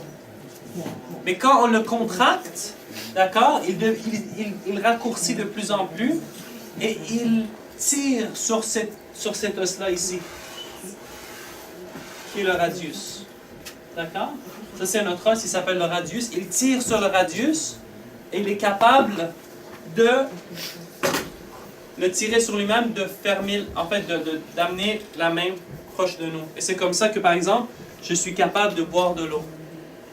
C'est comme ça, par exemple, que je peux prendre mon ami dans mes bras. Alors, toutes ces choses-là, on a besoin des muscles, on a besoin des os. Subhanallah. On va encore réciter ça. Bismillahirrahmanirrahim. Rabbana khalaqta hadha batilan subhanak. On a passé par le corridor de sang, on a parlé des os, on a parlé des muscles qui sont des chambres qui ont des fonctions. Alors si on reprend ces corridors-là et on s'en va au niveau du cœur. Alors on a parlé de ces corridors-là, d'accord? Le rouge c'est les artères, on va aller nourrir les petites cellules qui sont importantes, qui sont en train de lire leur petit livre. On va retourner avec les veines et on va retourner au cœur. Le cœur, c'est un muscle. Comme le muscle qu'on a ici, un autre type de muscle, c'est le cœur. C'est vraiment comme un sac fait de muscles qui permet de se raccourcir et de contracter. Et à chaque fois qu'il contracte, il vide le sang qu'il a. Alors si vous mettez vos mains comme ça, et que vous fermez vos mains, vous allez voir que l'espace à l'intérieur, il devient plus petit. Quand vous êtes dans une piscine, vous mettez vos mains comme ça et vous faites ça comme ça. Vous fermez et là, l'eau sort. Le cœur, c'est exactement comme ça que ça fonctionne. Il se referme et il éjecte le sang. On parle ici du cœur pour essayer de conclure toute cette présentation-là. Allah subhanahu wa ta'ala parle du cœur dans le Coran dans plusieurs passages. Et dans un passage, il dit أَفَلَا يَتَدَبَّرُونَ الْقُرْآنَ أَمْ عَلَى قُلُوبٍ أَقْفَالُهَا. Allah dit est-ce qu'ils ne font pas de la contemplation par rapport au Coran? Ils ne s'assoient pas et ils ne réfléchissent pas au Coran. Est-ce qu'il y a des cadenas sur leur cœur? Ça, c'est une question que Allah pose. Il y a des gens que non, ils n'ont pas de cadenas parce qu'ils s'assoient, ils réfléchissent. Mais c'est une métaphore pour dire, vous qui avez la capacité de réfléchir, vous qui avez cette merveilleuse machinerie dans votre corps, avec un cerveau, ici on n'a même pas parlé du cerveau, mais le cerveau c'est incroyable, d'accord? Le fait qu'on a des cellules dans notre cerveau qui nous permettent de réfléchir, c'est des cellules ensemble là. C'est comme des globules blancs, c'est comme des globules rouges, ils sont comme ça, mais ils ont une fonction de nous permettre de réfléchir, d'imaginer, de parler ensemble. Alors Allah veut qu'on utilise toutes ces capacités-là qu'il nous a données pour vraiment réfléchir à ce qu'il est d'important. Le cœur ici, c'est pas le cœur musculaire qu'on a ici, c'est pas le cœur qui contracte et qui fait sortir l'eau ou le sang ici dans ce cas-là. Le cœur dont Allah parle, c'est vraiment l'essence de l'être humain. Pardon? Personnalité. La personnalité, mais vraiment ce qui est le plus important dans cette personne-là, c'est de réaliser que nous, on fait partie de cette créature-là que Allah a créée. Et quand on se retourne vers l'univers, qu'on se retourne vers les créatures, et on les observe et on pense, est-ce que Allah a créé tout ça pour rien? Quand on regarde un immeuble en passant, on sait qu'il y a un créateur, on sait qu'il y a un architecte, on sait qu'il y a des gens qui ont amené des briques et qui les ont entassées pour construire cet immeuble-là. Eh bien, l'être humain, il est fait de petites briques, comme on a expliqué, il est fait d'une machinerie incroyable, mais il y a quelqu'un qui a construit ce corps-là. Et ce qui est incroyable, c'est que nous, on n'est pas des immeubles qui sont juste là, en train de juste attendre qu'il y ait quelqu'un qui ouvre la porte, qui entre et tout. Nous, on est des immeubles qui peuvent réfléchir, on est des immeubles qui peuvent bouger. C'est comme de la science-fiction. On est des immeubles qui peuvent manger. Imaginez un immeuble qui mange. Alors, Allah a créé quelque chose d'incroyable. Et il ne nous a pas juste créé comme ça, il nous a créé avec un but, il nous a créé avec une sagesse, et on a une responsabilité par rapport à ça. On doit penser, quand on pense, en fait, on réalise qu'il y a des choses qui sont bonnes dans la vie et des choses qui sont mauvaises dans la vie. Alors, finalement, ça serait de faire les bonnes actions que Dieu aime, qui sont bonnes pour l'humanité, des choses qu'on peut faire pour aider les autres et rendre notre vie la plus fructueuse possible pour tous les gens autour de nous et pour nous aussi. C'est ce que le prophète a fait dans sa vie. Il a été le plus gentil des gens qui existaient dans le temps. En fait, il a été le plus gentil de toute la création. Il a été quelqu'un de incroyablement gentil, incroyablement généreux, qui a pu nous connecter avec Allah, qui a pu être une telle bonté pour toute la création, que Allah a révélé le Coran à lui pour qu'on puisse en bénéficier aujourd'hui, nous réunir ensemble pour réfléchir à la création.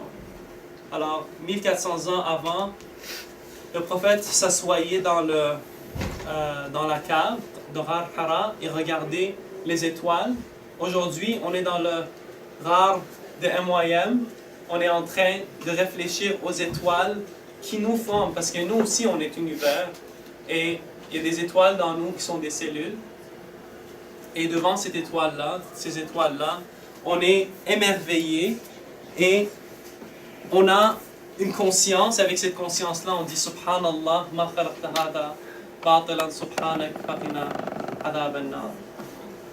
Sallu ala Muhammad wa ali Muhammad. Allahumma salli ala Muhammad wa ali Muhammad. avant de finir, on avait d'autres choses à vous montrer, mais je crois avec le temps, il faudrait s'arrêter ici. Donc, il faudrait aussi savoir c'est quoi les cadenas qu'on peut désormais mettre sur nos cœurs. Si on ne s'attache pas à Allah subhanahu wa ta'ala, à Dieu, on va mettre des cadenas sur nos cœurs. C'est quoi ces cadenas-là? Ça peut être un iPhone. Ça peut être un cadenas. Un auto. Ça peut être un cadenas aussi. Quand on s'attache à d'autres choses que Allah subhanahu wa ta'ala, on va mettre des cadenas sur nous. Donc, si, disons, la prière du matin ou la prière de l'après-midi ou la prière du soir, quand ça fait Allahu Akbar, on ne s'acharne pas à aller prier. On est en train de jouer Xbox One 360, non? Ou les filles peut-être en train de faire du chatting. Je ne sais pas qu'est-ce qu'il faut. Ou des WhatsApping. On fait ça aussi. Oui. Donc, si la prière est là, et nous, on est en train désormais de faire d'autres choses, donc on n'a pas un attachement à Allah subhanahu wa ta'ala. Parce que la prière et Allah subhanahu wa ta'ala n'est pas important.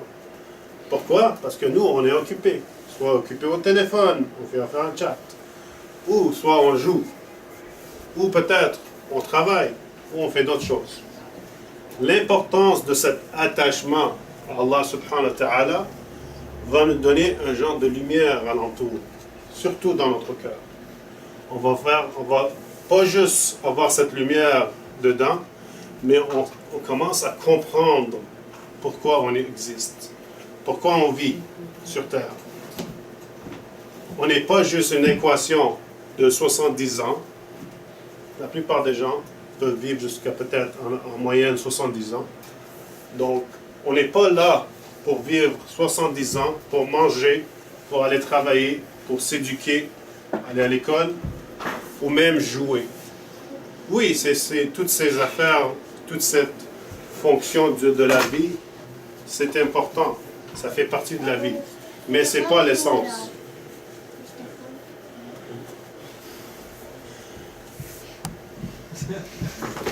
Donc, je vais me laisser avec ça. Si vous avez des questions qu'on peut répondre, on va les répondre de la meilleure façon qu'on peut. Et aussi, on va vous donner des conseils. Si dans le futur présent ou dans le futur plus que parfait, vous voulez faire des expériences, on est là pour vous aider. On peut vous aider dans les expériences. C'est très, très important.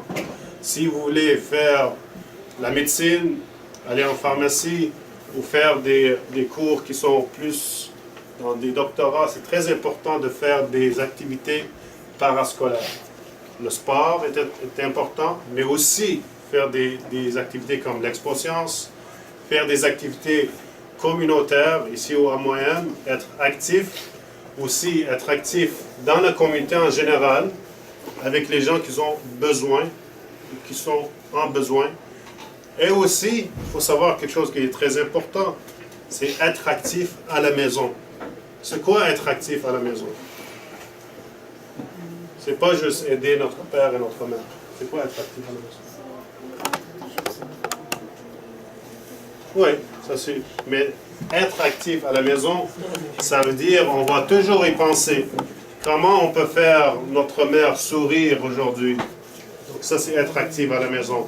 Comment on peut élever notre père et dire shukran, papa. OK? Comment on peut faire sourire un ami ou une amie? Donc ça c'est être actif. Donc y penser tout le temps comment on peut faire les gens alentour des gens joyeux. Être actif à la maison, c'est très important. Sinon, si on est préoccupé des jeux, du WhatsApp, du chat, de l'ordinateur et d'autres choses, on va être des gens dormants. Même si on vit, on mange, on étudie, mais on est des gens comme les autres. qui dort, et il y a d'autres gens qui rompent. Ouais.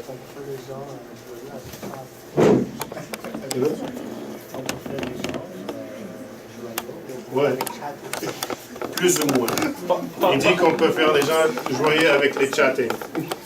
Il y a une autre affaire avec ça, c'est plus ou moins vrai. Appeler une personne, c'est beaucoup mieux. Et aller le voir à la maison ou aller le voir dans une autre place, c'est encore beaucoup mieux. Donc, on va vous laisser. Si vous avez des questions, on peut vous répondre. Si vous avez besoin de l'aide dans le futur, on peut vous aider. On peut vous donner nos numéros de téléphone et si vous avez notre Facebook. Moi, j'ai un Facebook, Dr. Ambiwani aussi.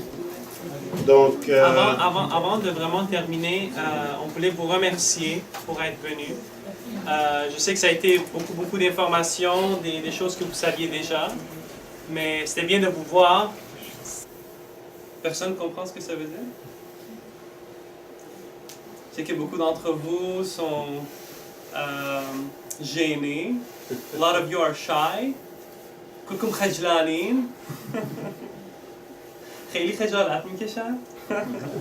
But je veux vraiment la participation des gens, d'accord? Je connais juste 4 langues et vous allez devoir me répondre soit en français, en arabe ou en anglais si vous voulez, ou en perse là. D'accord? Qu'est-ce que ça veut dire? Qu'est-ce que ça veut dire de dire Rabbana ma khalaqta hadha batilan?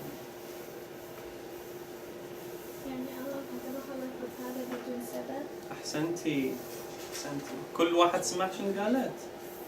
لا. بتقدرين تقولي بعد مرة؟ الله ما خلق هذا بدون سبب. Did you hear? Yes.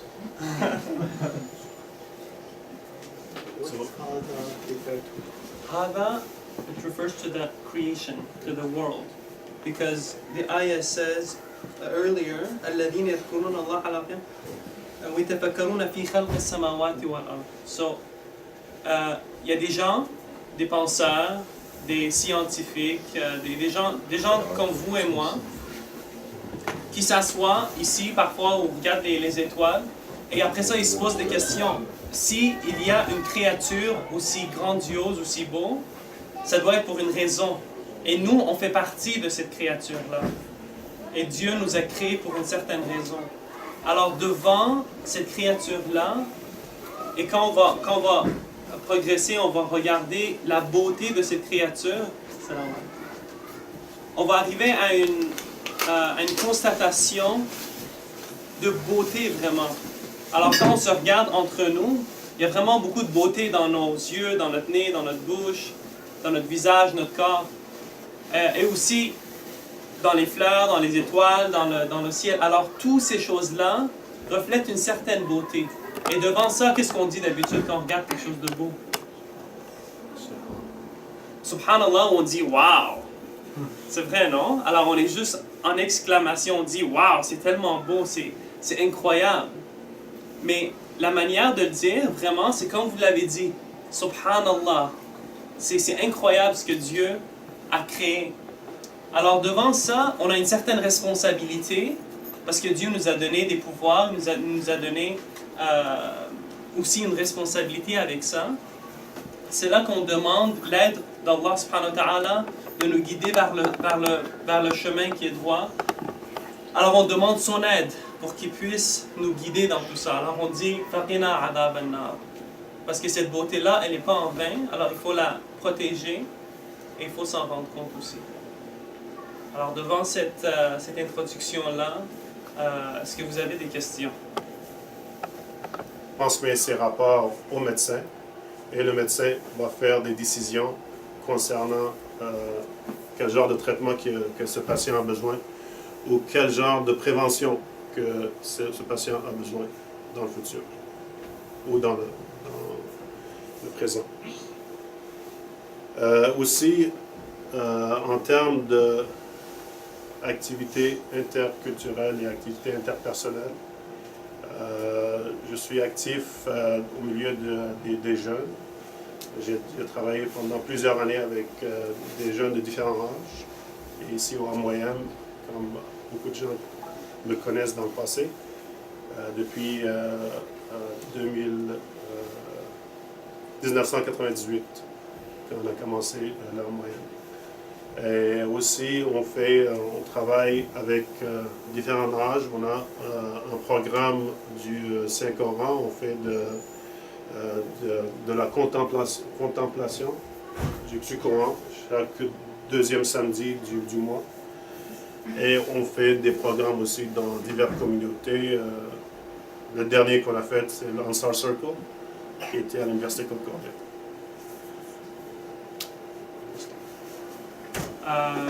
Est-ce que tout le monde comprend le français ici?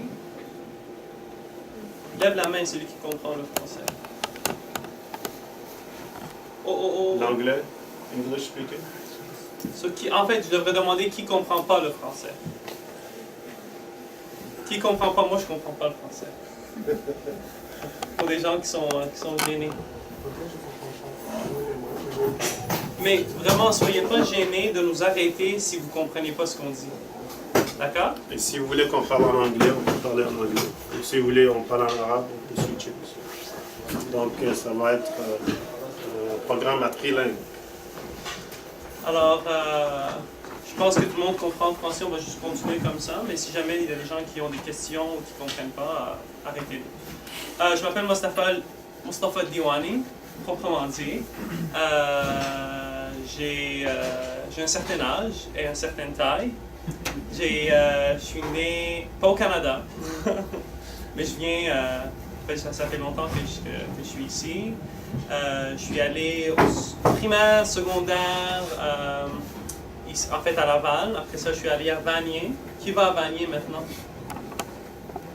Soyez fiers! Après ça, je suis allé à McGill et après ça à l'Université de Montréal. J'ai fait sciences de la santé à Vanier, après ça physiologie à McGill, après ça j'ai été accepté en médecine. Ensuite, j'ai arrêté pendant 1 an pour commencer une maîtrise en sciences biomédicales et maintenant je fais ma résidence en médecine familiale. Alors, les gens que vous n'aimez pas, ben moi j'en fais partie, les médecins. Mais on a besoin quand même de voir un médecin quand tous, qu'on est malade. Alors, vous n'avez pas le choix. Non? Il va y avoir plusieurs questions plus tard. Alors, maintenant, je veux que tout le monde récite le ayah ensemble. Bismillahirrahmanirrahim. Rabbana ma khalaqta hadha batilan subhanak wa qina adhaban nar. On va la répéter une deuxième et une troisième fois, comme ça tout le monde va le savoir par cœur. بسم الله الرحمن الرحيم ربنا ما خلقت هذا باطلا سبحانك فقنا عذاب النار. Une dernière fois. بسم الله الرحمن الرحيم ربنا ما خلقت هذا باطلا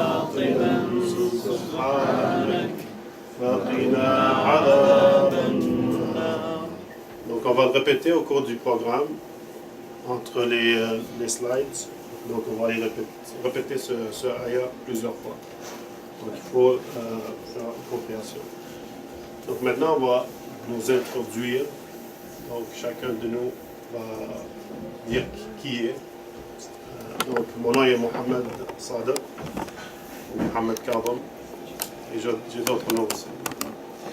Donc, j'ai en ce moment 36 ans. Et je suis venu au Canada à l'âge de 8 ans. Donc, j'ai passé mon primaire, mon secondaire, mon cégep et à l'université ici à Montréal. En ce moment, je travaille à l'hôpital du CUSUM, qui est l'hôpital Royal Victoria. Je suis un technologiste médical.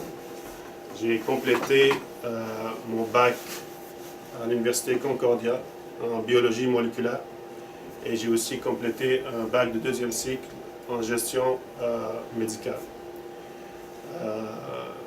Mon secondaire, peut-être quelques Shabab ou Shabbat connaissent cette école secondaire Saint-Luc à Saint-Luc, Notre-Dame-de-Grâce. Et mon primaire, c'est à l'école Westminster, maintenant c'est à l'école mosaïque. Donc, plusieurs personnes, je sais, qui ont passé par ces étapes.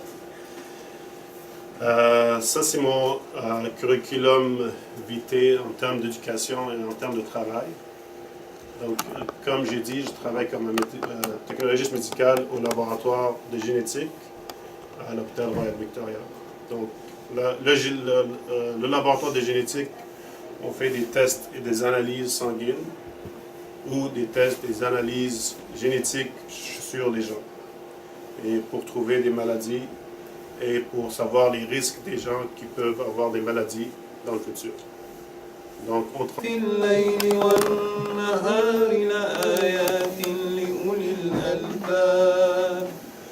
الذين يذكرون الله قياما وقعودا وعلى جنوبهم ويتفكرون في خلق السماوات والأرض ربنا ما خلقت هذا باطلا سبحانك فقنا عذاب النار ربنا إنك من تدخل النار فقد أخزيته وما للظالمين من أنصار ربنا إننا سمعنا مناديا ينادي للإيمان أن آمنوا بربكم فآمنا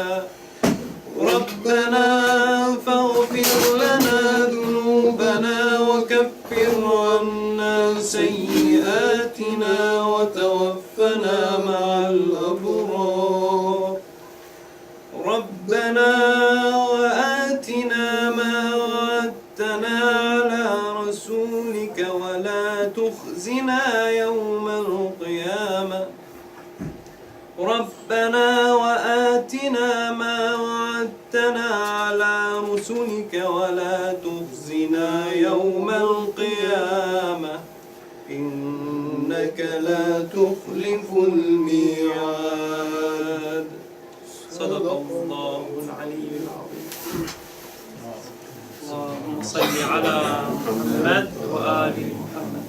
Donc, juste avant de commencer, il y a une partie du Aya 192 qu'on va faire comme un slogan, tout le monde va le réciter.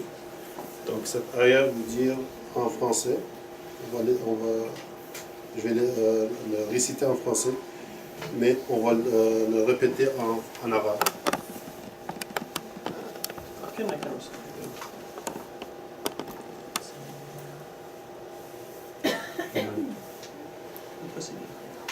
Alors ça dit, Bismillah ar-Rahman ar-Rahim, notre Seigneur, tu n'as pas créé cela en vain. Ça veut dire, tu n'as pas créé cela pour rien. En parlant de la création, en parlant du monde. Alors notre Seigneur, tu n'as pas créé cela en vain, tu es saint, sauve-nous donc du châtiment du feu. D'accord? Alors on va, en arabe, c'est Bismillah ar-Rahman ar-Rahim.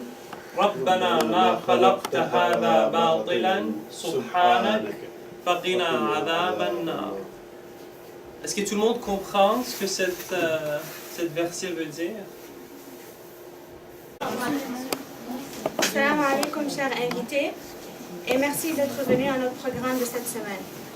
Avec un grand plaisir, on vous présente L'Art d'un créateur, un programme présenté par Mohamed Kadem et Mustafa Diwali. نستقبلهم بالصلاة على محمد وآل محمد.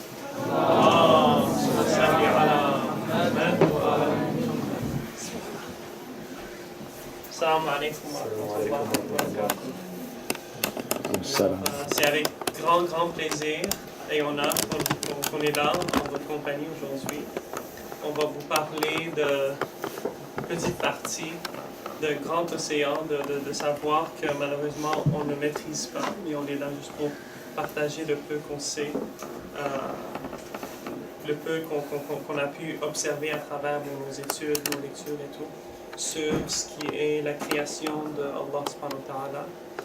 Et on va essayer de présenter ça d'une manière un peu structurée mais aussi interactive. Alors, on va demander votre coopération et vos interjections pour voir qu'est-ce que vous aussi vous pensez de tout ça tout au cours de la soirée. Et on va commencer avec la récitation de quelques versets du Saint-Coran. Et avant qu'on commence, je vais juste demander de salawat ala Muhammad wa ali Muhammad.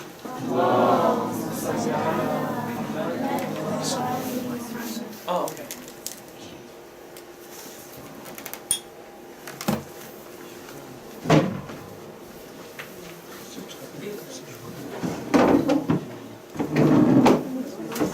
Alors, on ne voulait pas que ça soit formel, mais comme il me semble que plusieurs personnes n'ont pas entendu ce que j'ai dit, on va peut-être devoir utiliser le micro. Est-ce que vous m'entendez bien comme ça? Oui. Il faut juste parler fort. Il faudrait aussi s'avancer un peu. On va mordre personne. C'est à votre avantage de s'avancer. Parce qu'il y a des choses intéressantes qui vont se passer ici plus tard.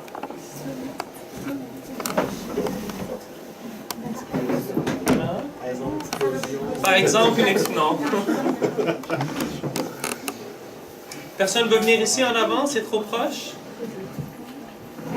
C'est correct. Mais plus tard, quand on va avoir des choses à vous montrer, vous allez pouvoir vous avancer. Sallu ala Muhammad wa ali Muhammad.